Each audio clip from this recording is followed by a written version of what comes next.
மீனவர்கள் தாக்கப்படும் விவகாரம் தொடர்பாக அதிமுக நாடாளுமன்ற உறுப்பினர்கள் மத்திய அமைச்சர் சுஷ்மா ஸ்வராஜை சந்தித்துவிட்டு தற்போது வெளியே வந்துள்ளனர். தொடர்பாக அதிமுக நாடாளுமன்ற உறுப்பினர் தம்பிதுரை செய்தியாளர்களிடம் பேசிக் கொண்டிருக்கிறார். நேரடியில் அனைத்து தமிழக மீனவர்களையும் உடனடியாக விடுதலை செய்ய வேண்டும் என்ற வேண்டுகோளை வைத்திருக்கின்றோம்.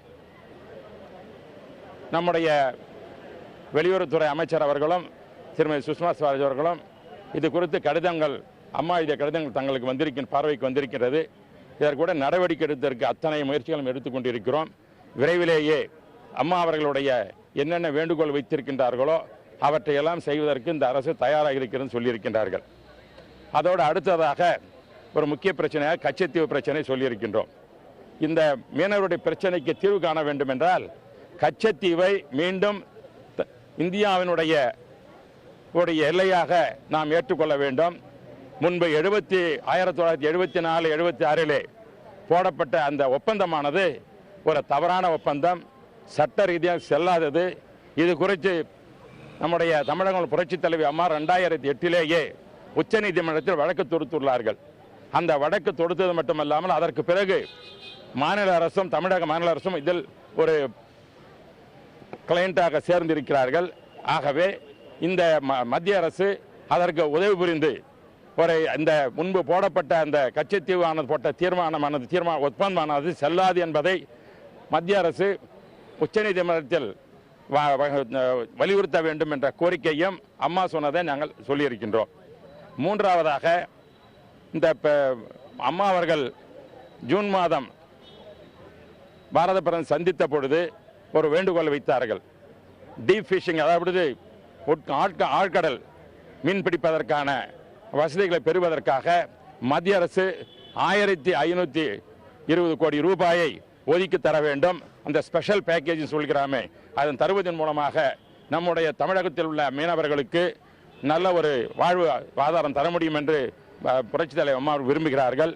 ஆகவே அந்த கோரிக்கை வைத்திருப்பதை உடனடியாக நிறைவேற்றி தர வேண்டும் என்று கேட்டிருக்கிறோம். அமைச்சர் என்ன சொல்ற, ஏற்கனவே இப்ப இலங்கை அரசு ஒரு புதிதாக ஒரு சட்டம் கொண்டு வர இருக்கிறது. அதாவது எல்லை தாண்டி மீன் பிடித்தால் 10 கோடி ரூபாய் அபராதம் விதிக்கப்படும் அப்படின்னு சொல்லியிருக்காங்க. அதை பத்தி ஏதாவது சுஷ்மா ஸ்வராஜ் பேசுவீங்களா? இல்ல, பேசும்பொழுது சுஷ்மா ஸ்வராஜ் அவர்கள் தெளிவாக சொன்னார்கள். புரட்சி தலைவி அம்மா அவர்கள் சொன்ன அந்த கருத்துக்களை எல்லாம் நாங்கள் வைத்து இலங்கை அரசனுடன் தொடர்பு கொண்டு அதை என்ன செய்ய முடியுமோ அவற்றை நடவடிக்கைவதற்காக எல்லாம் தீர்வு முயற்சியாக சொல்லியிருக்கின்றார்கள். அதோடு ஹைகமிஷனர் அவர்களை வரவழைத்து அவருடன் பேசி பிறகு ஸ்ரீலங்காவுடைய ஜனாதிபதி தலைவர் அவருடைய சிறிசேனா அவருடன் தொடர்பு கொண்டு பாரத பிரதமருடன் பேசி உடனடியாக தீர்வு காணுவதற்கு நடவடிக்கை இருப்பதாக சொல்லியிருக்க உறுதி தந்தார்கள். இப்பொழுது சனிக்கிழமை அனைத்து கட்சி எம்பிக்களும் வரதா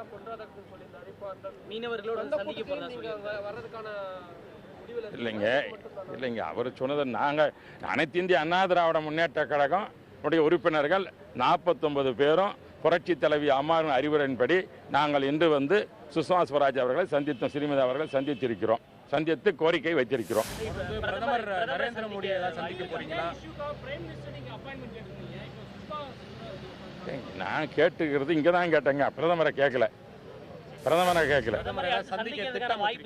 அது தேவைப்பட்டால் பார்ப்போம். இப்பொழுது சுஷ்மா ஸ்வராஜ் சந்திப்பதற்கு நாங்கள் நேரம் ஒதுக்கி கேட்டோம். அவர் நேரம் கொடுத்தார்கள்.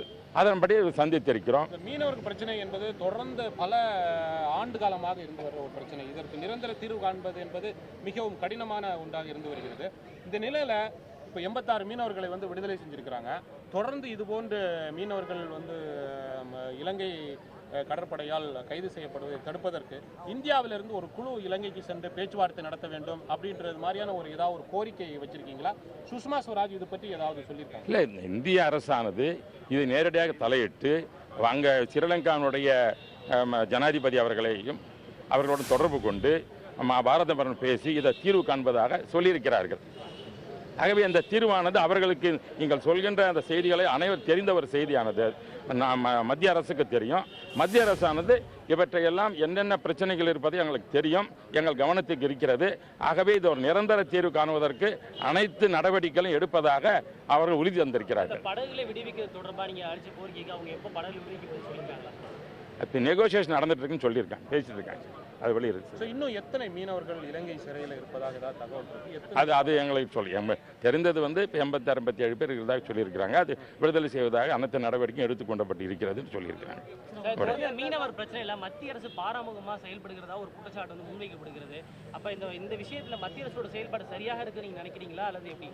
பாருங்க, எதுவுமே வந்து ஒரு பிரச்சனைன்னும் போது அணுகும்போது நாம் வந்து ஒரு பாசிட்டிவாக தான் நம்ம அணுகணுமே தவிர, அந்த பாசிட்டிவ் முறை தான் புரட்சி தலைவி அம்மா அவர்கள் கடிதம் எழுதி இதை எதோ ஒரு நல்ல முறையில் தீர்வு காண வேண்டும் என்பதற்காகத்தான் நல்லெண்ண அடிப்படையில் தான் நடவடிக்கை எடுத்துக்கொண்டிருக்கிறார்கள். அதன் அடிப்படையில் தான் இத்தனை நாடாளு உறுப்பினர்களும் வந்து நாங்கள் சந்தித்து அம்மாவுடைய கோரிக்கையை வைத்திருக்கிறோம்.